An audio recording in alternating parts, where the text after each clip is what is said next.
Good evening, investors. A fixed trader from GoldMedalPennyStocks.com here today, and I want to take a second to talk to you about the stock chart for PSID, Positive ID Corporation, which is an OTC markets traded stock. So the first thing I want to point out here, starting from the top and working our way down, is that we have recently got both a 5-period RSI over the 14-period RSI crossover to the upside, which is a good sign. It's still holding, which is also positive. That's our first bullish indicator as far as this one goes, and it kind of shows that the short-term momentum is turning around and that the bulls are kind of gaining steam here. Secondly, you'll notice that the 14-period RSI is at 47.28, and that is just below what we consider the power or the buy zone of the RSI, which is between 50 and 70 here. So once we pierce that 50 line, we're technically showing strength as far as the RSI goes, and we're showing that short-term momentum has entered the stock, and then we have upside potential until we cross above that 70, which is generally when the stock would become considered overbought. And again, you can see that it can actually hold that range for a little bit if you look back in the history of the chart, but generally after it pokes around this even 90, 80, anywhere over 70, you could see a little consolidation. So again, it's good that we're just kind of starting to poke our heads in that area. There will be plenty of upside potential there.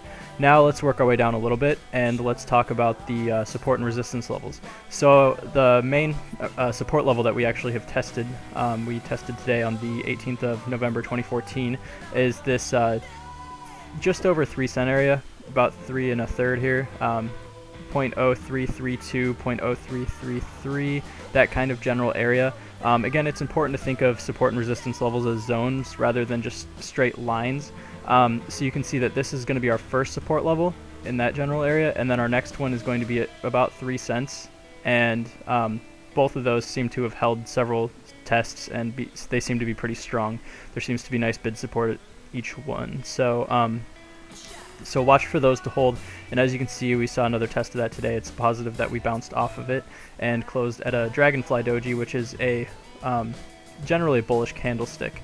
Now let's talk about the resistance levels. So you can see about this 4 cent area. That's going to be probably our first resistance, maybe even just a little bit lower than 4 cents. And then beyond that, we're looking at this 0.046 kind of area in general, even around 5 cents, that kind of general area. Those are going to be our next resistance levels, and we just want to watch for those to be broken, and a break of either of those levels is going to be incredibly bullish and could propel a nice movement. Now let's talk about the Bollinger Bands. Here we've got a nice pinch play in formation. You see that the Bollinger Bands are both squeezing in pretty symmetrically here, and this is a volatility indicator, and the closer they get to touching, the more volatility that's expected.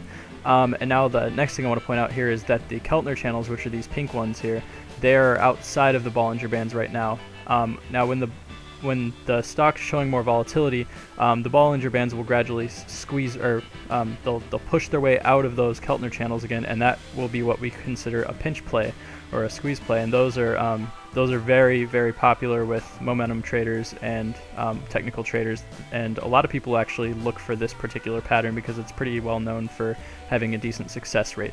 So that's another thing we want to watch for, is for these Bollinger Bands to actually expand outside of the Keltner channels. Now you can just kind of see that the accumulation here at the higher price points has been in place here. Like for example, on the 12th or 13th area, there were huge volume days here.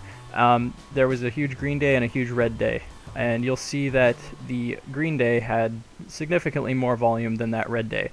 So there was a lot of accumulation at a high price point here, and also you see that the price moved down pretty heavily, but the volume subsided pretty quickly, which is a good sign. It means people kind of slowed down their selling, and then after that, buyers came back in and moved in some huge volumes. So we've seen pretty solid accumulation here at higher price points, which generally means that people are going to be hanging onto their shares and looking to get out either even or a little bit ahead.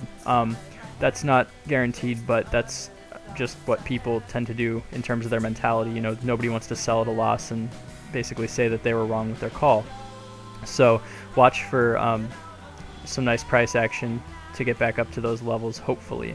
Now, in terms of other short-term momentum indicators, you can see that we're about to get this MACD cross, and we're also pretty close to a Trix cross. You'll see that the downturn on the Trix has slowed down. It's kind of rounding out at the bottom, and it's looking like it's going to curl back up. You'll also see that on the MACD. You see that nice little curl up forming here, and it looks like it's going to cross over shortly. So all in all, it's looking like the accumulation is starting to come back.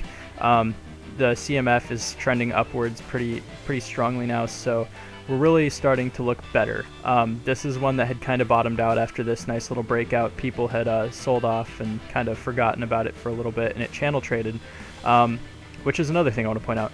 Generally, when a stock channel trades for a little bit, it's consolidating and shares are moving into stronger hands, or what people call them. Basically, new traders are picking up shares, and that's their entry point. They're seeking profit, obviously. So when a channel is broken, which is going to be about this 4-cent area, usually you'll see a pretty strong move. So we're looking for this channel to be broken, we're looking for these resistance levels to be pierced, and we're also looking for short-term momentum to pick up here. Once again, this is the stock ticker PSID, Positive ID Corporation, and remember that I'm not a professional financial advisor. Everything I say in this video is for entertainment purposes only, and you should not base a buy, sell, or hold decision on anything that I've said. Thanks for watching, and good luck trading.